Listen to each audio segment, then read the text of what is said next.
रामचन्द्रः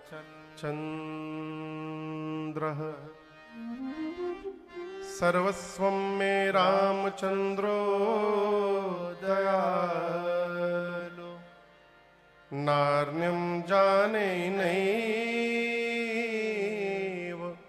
जाने न जाने। बंदों श्री तुलसी के चरण जिनकी न्यूं जग काज कलि समुद्र बुड़त लख्यानी करऊं प्रणाम जोरि जुग पानी।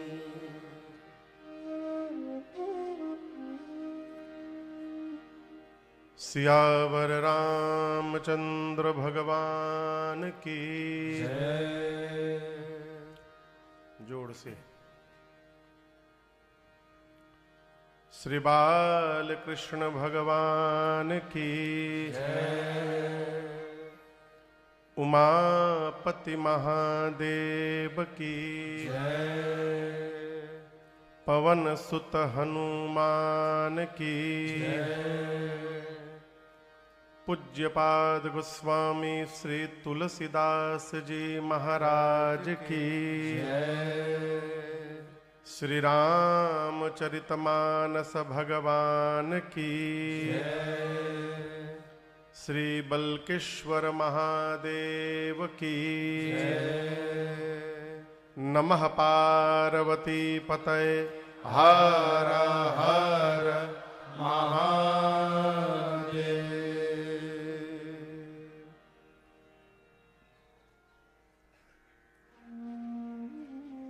अर्चित भैया प्रातः स्मरणीय परम पूज्यपाद परम भागवत गोस्वामी श्री तुलसीदास जी महाराज के पावन श्री चरणों में बारंबार नमन। मां यमुना के इस परम पुनीत तट पर स्थित विल्वकेश्वर वन में स्थित भगवान विल्वकेश्वर के इस परम पुनीत छत्र छाया में बैठकर हम और आप चल रहे इस श्री राम कथा महोत्सव के साथ आज इस एवं श्रीमती संगीता गोयल जी।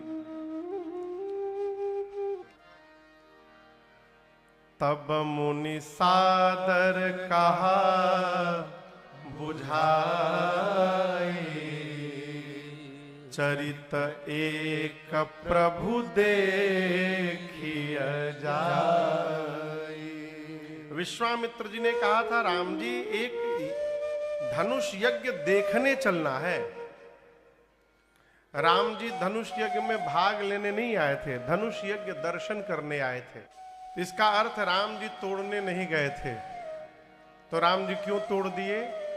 राम जी धनुष को तोड़ने तब उठे जब गुरुदेव भगवान श्री विश्वामित्र जी ने उनको आज्ञा दी, आदेश दिया कि उठहु राम भंजहु भव चापा, और केवल धनुष न तोड़िए मेटहु तात जनक परिताप। दो बात कही गई। विश्वामित्र जी ने कहा धनुष का भंजन करिए, और जनक से धनुष उठा लिया। और ये दृश्य देखते जनक जी महाराज समझ गए कि मेरी बेटी कोई सामान्य कन्या नहीं है, तो शक्ति है। शक्ति ने अवतार लिया। और जनक जी समझ गए यदि शक्ति आई है मेरे घर में तो शक्ति का वर्ण करने के लिए भगवान समझ गए कि ये धनुष ही एक वो माध्यम है जिसके कारण मुझे भगवान का दर्शन होगा। और आपसे एक बात कहूं, जनक जी का मोह वही भगवान होते। जब किसी भी राजा से धनुष नहीं हिला तो जनक जी महाराज को आत्मग्लानि हुई कि मैं भगवान के दर्शन से वंचित रह गया। तो वही विश्वामित्र जी कहते हैं कि उठहु राम जनक परिताप। जनक जी का जो तो राम जी धनुष तोड़ने कब गए? इष्ट की आज्ञा ही हमसे वो कार्य। राम जी का स्वागत करके कमरे में जाकर बार बार निरखत प्रभु बहिया। कौन कौन? कौशल्या मैया। बार बार निरखत प्रभु बहिया, मन आचरज अपार। निहार जाऊं क्यों? मेरो लाला बड़ो सुकुमार, मैं निहार जाऊं बारे बारे। मां पूछती है, राम ये कहो कैसे लिए उठाई शंभु धनु, कैसे लिए उठाई शंभु धनु, झेले इतना भार, मैं निहार जाऊं बारी बार। दिया क्या? राम प्रबल ताड़ का और सुबाहु, कैसे किए संहार, निहार जाऊं बारी। अब दर्शन करिए। मैया जानती है कि मेरा राम जीव नहीं है, जगदीश है, उसके बाद भी कहती है मैं बताऊं राम ये सब काम तुमने कैसे कर लिया? जानी पड़त गुरु कृपा दृष्टि से, जानी पड़त गुरु कृपा दृष्टि से, हो गयो संकट पार, निहार जाऊं बारी बारी। मेरो राघव बड़ो सुकुमार। से इतने तन क्यों रहे हैं आप? लक्ष्मण भैया बोले तनने वाला काम किए तो तन रहे हैं। सखियां बोली कौन सा काम कर दिए? पहाड़ दीप दीप के राजा हिला भी नहीं पाए, उस धनुष को मेरे भैया ने क्षण भर में खंडित करके रख दिया। सखियां बोली इस भ्रम में न रहिएगा कि आपके भैया ने तोड़ा है, ये भ्रम है आपका। लक्ष्मण जी बोले किसने तोड़ा है फिर? सखियां कहती हैं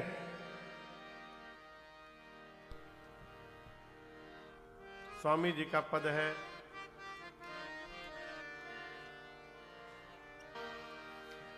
गुमान न लाओ भंजे ऊंचा।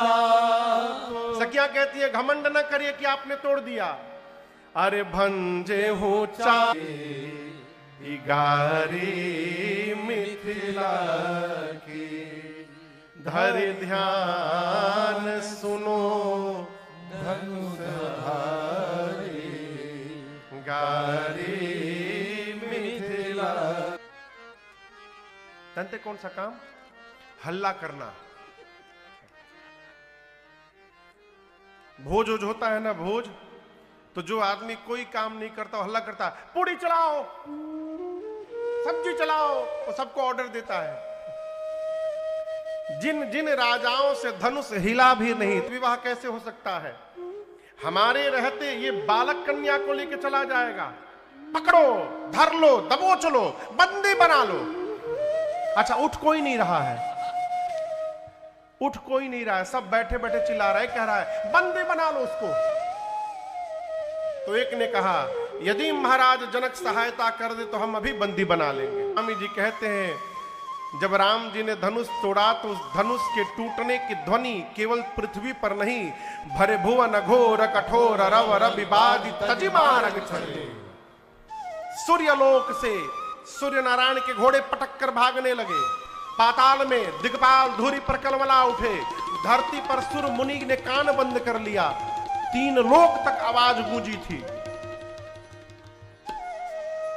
उड़ीसा में एक पर्वतमाला है महेंद्र थे, धनुष की टंकार सुनाई पड़ी टूटने की, नेत्र खुला, आवाज पहचान गए, अरे ये तो शिव के पिनाक के टूटने की ध्वनि है। और आपको बताऊं ये धनुष परशुराम जी ही जनक जी के घर में रखवाए थे। परशुराम जी के पास 2 धनुष थे, एक शंकर जी का पिनाक और एक भगवान श्री हरि का अजगव, तो एक ही आदमी दो दो धनुष लेके कैसे घूमेगा? तो शंकर जी का धनुष वो जनक जी के घर में कहे, गोस्वामी जी कहते हैं, ते ही अवसर सुने शिव धनु भंगा, ते ही अवसर सुनी शिव धनु, थोड़ा आगे घसक आइए जहां जगह मिले, पतंगा गौर शरीरा भूति भल भ्राजा, गौर शरीरा विशाल त्रिपुंड विराजा, भाल विशाल त्रिपुंड विराजा, शेष जटा शशि बदन सुहावा, शीश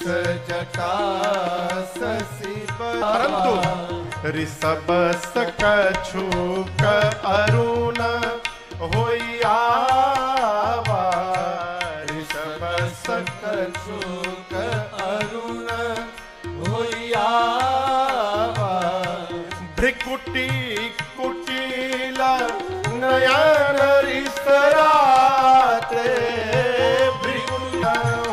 रिसाते, सहज उचित मन भूरिसाते, सहज उचित मन भूरिसाते, सहज उचित मन भूरिसाते। वर्णन किया कि जाए है?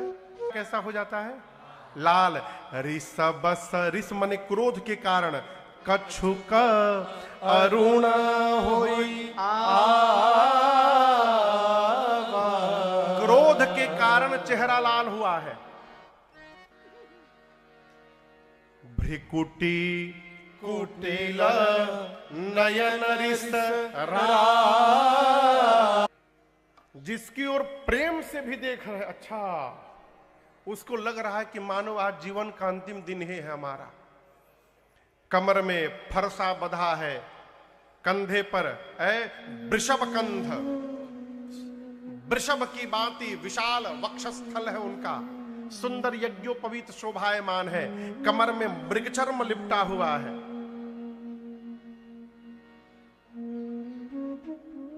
आई स्वरूप, जैसे सभा में परशुराम जी प्रवेश किए हैं, जितने राजा थे जो कही रहे थे पकड़ लो, बांध लो, बंदी बना लो, वो सारे राजा आपन आपन धनुष बाण छिपा करके, हाथ में लेकर के नहीं, छिपा करके, कहीं बाबा जी देख, जैसे कथा के बाद प्रसाद के लिए लाइन लगती है ना पीछे पंडाल में, उसी प्रकार सारे राजा लाइन लगाकर और परशुराम जी के आगे पितु समेत से आ गए।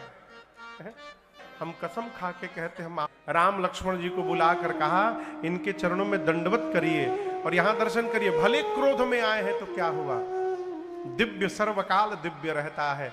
क्रोध की स्थिति में भी परशुराम जी की दृष्टि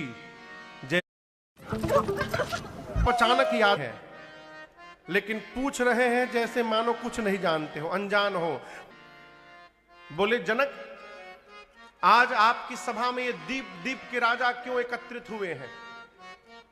आज की भाषा में कहे तो एनओसी लेनी पड़ती थी। जब तक परशुराम जी अनुमति नहीं देते थे, क्षत्रियों का समूह एकत्रित नहीं होता था। यहां दीप दीप के राजा आए हैं, परशुराम केंद्र में रखा गया था, उसी में सारे राजा आए हैं। जैसे कहा तब तक पिनाक के टूटे हुए खंड पर दृष्टि चली गई, क्रोध और भड़क गया।